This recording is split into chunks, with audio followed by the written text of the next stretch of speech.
ఓం విఘ్నేశ్వరాయ నమః. సంపూర్ణ రామాయణము యుద్ధకాండ. కొంతసేపటికి ఆయన అశోకవనానికి వెళ్ళి, సీత, నా భర్త అంత గొప్పవాడు అని గొప్పగా చెప్పావు కదా. ఆ రాముడు వానరాలతో కలిసి సముద్రానికి సేతువు గట్టి దాటాడు. రాముడు దక్షిణ తీరంలో లంకకు సమీపంగా పడుకొని ఉండగా బృహస్తుడి నాయకత్వంలో సైన్యం వెళ్లి ఆదమర్చి నిద్రిస్తున్న రాముడి శిరస్సును శరీరం నుంచి వేరు చేశారు. నిద్రపోతున్న వానరాల మీద మా సైన్యం దాడి చేసి అందరినీ సంహరించారు. హనుమంతుడు దవడల నుంచి రక్తం కక్కుతూ చనిపోయాడు. రాముడి శిరస్సు వేరవడం చూసి లక్ష్మణుడు దిక్కులు బట్టి పారిపోయాడు. జాంబవంతుడు, సుషేనుడు, గంధమాదనుడు, శతబలి, అంగదుడు మొదలైన వారందరూ మరణించారు. మిగిలిన వానరాలను సముద్రంలోకి తోసేశారు. లక్ష్మణుడు మాత్రమో కొంతమంది వానరాలతో కలిసి పారిపోయాడు. ఇదిగో నీ భర్త శిరస్సు చూసుకొని సంతోషించు అని చెప్పాక అక్కడున్న ఒక రాక్షస స్త్రీని పిలిచి రాత్రి ప్రహస్తుడు రాముడి శిరస్సును వేరు చేసి తీసుకొచ్చాడు. విద్యుజ్జిహ్నుడిని ఆ శిరస్సు తీసుకురమ్మని చెప్పండి అన్నాడు. అప్పుడు విద్యుజ్జిహ్నుడు తీసుకొచ్చిన రామశిరస్సుని, బాణాలను, కోదండాన్ని అక్కడ పెట్టారు.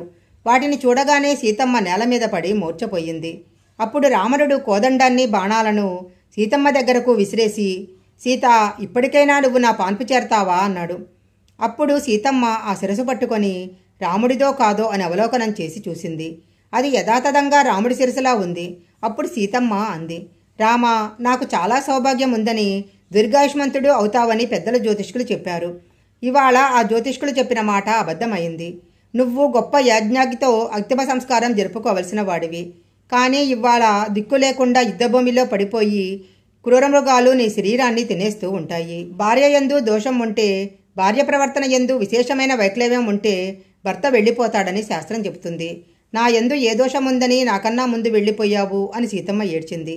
సీతమ్మ అలా ఏడుస్తుంటే చిరునవ్వులు చిందిస్తున్న రావణుడిని చూసి ఆమె అంది, ఇప్పటికైనా నా శిరస్సుని రాముడి శిరస్సుతోటి, నా కాయాన్ని రాముడి కాయంతోటి కలిపి సంస్కారం పూర్తి చెయ్యి.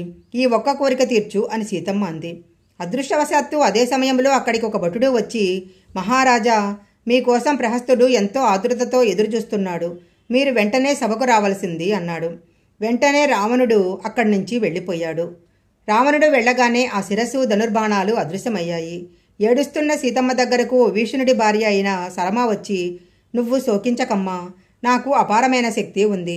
నేను ఆకాశంలో నిలబడినప్పుడు ఎవరికీ కనపడను. నేను రాముడిని చూశాను.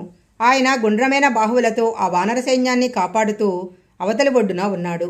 అంత అప్రమత్తంగా రాముడు నిద్రపోతాడా? రాక్షసులు రాముడిని సంహరించగలరా? ఇంద్రుడు దేవతలను రక్షిస్తున్నట్టు రాముడు వానరాలను రక్షిస్తుంటాడు. నేను ఇప్పుడే చూసొచ్చాను. ఇది విద్యుజ్జిహ్నుడి మాయ.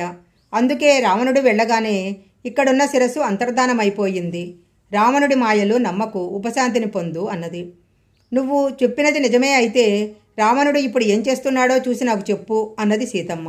అప్పుడు సరమ రావణుడి అంతఃపురానికి వెళ్ళి కొంతసేపటికి తిరిగొచ్చి, ఇప్పుడే నేను వినివచ్చాను.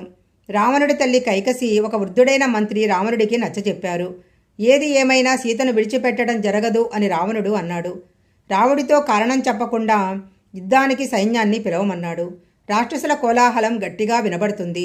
మేరుపర్వత శిఖరాల చుట్టూ తన గుర్రాల మీద ఎక్కి తిరిగే సూర్యనారాయణమూర్తిని ఉపాసన చెయ్యి, నీకు సమస్త శుభాలు కలుగుతాయి అని చెప్పింది. శర్మ మాటలకు సీతమ్మ ఉపశాంతిని పొందింది.